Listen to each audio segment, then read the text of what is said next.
So we're back with part two, or lesson number two of lessons from Lewis. Yes. Super excited about this. We're going to be talking about right and wrong, also known as morality. Yes. But more specifically, I think you're going to talk a little bit about objective morality, which excited to hear more about that. So yeah, let's talk about it. Awesome. Yeah.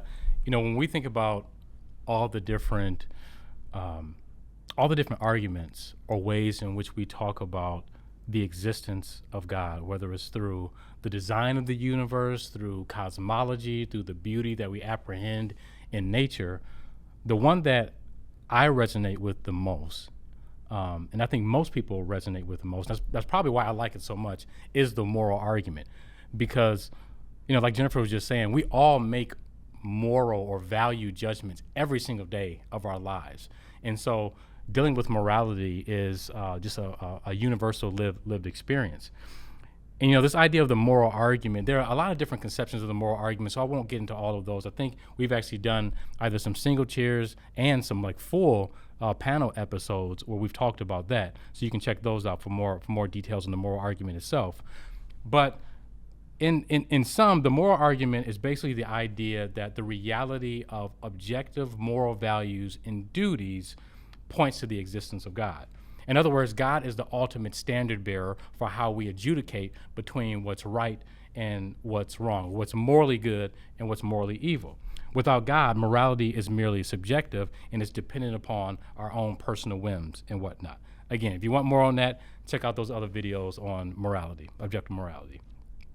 But I love the way C.S. Lewis talks about this, because I remember, again, early on in my apologetic sort of career and learning about all these different arguments for the existence of God, I was like, wow, I never heard one about objective morality. And reading, I think it's a whole section that Lewis actually has on morality. And this is the one where he's talking about some objections and whatnot. And one of the things that he says is, whenever you find a man who says he does not believe in a real right and wrong, you will find the same man going back on this a moment later. He will break his promise to you, but if you try breaking one to him, he will be complaining. In other words, he's saying that you're going to encounter people who object to the idea of objective morality. But the fact is, we all, in some way, shape, or form, claim to know what's actually right and what's actually wrong. And then he equates this to when we get into fights or when we quarrel. He says quarreling means trying to show that the other man is in the wrong, man or woman. And there would be no sense in trying to do that unless you and he had some sort of agreement as to what was right and what's wrong. And just as there would be no sense in saying that a footballer has committed a foul unless there was some agreement about the rules of football. So in other words, he's saying that in whatever sport that you like, whether it's football or basketball, soccer, there's objective measurements or rules to help you to judge the game.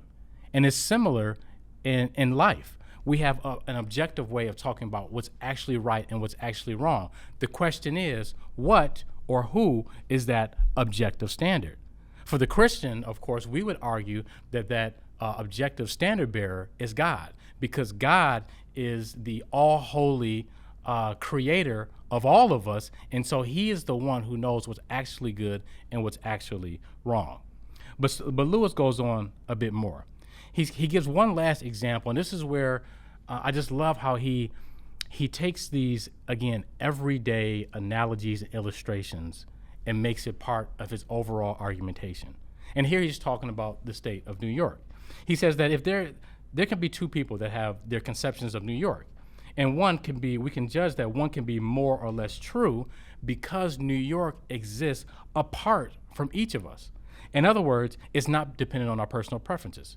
He goes on to say, in the same way, if the rule of decent behavior, here he's talking about the moral law, meant simply whatever each nation happens to approve, there would be no sense in saying that any one nation has ever been more correct in its approval than any other.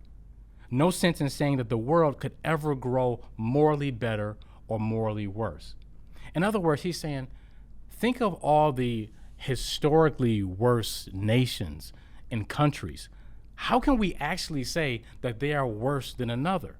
Or how can we actually say that the crimes or the things that they committed were actually crimes, were actually evil, if there wasn't an objective moral standard to judge them by?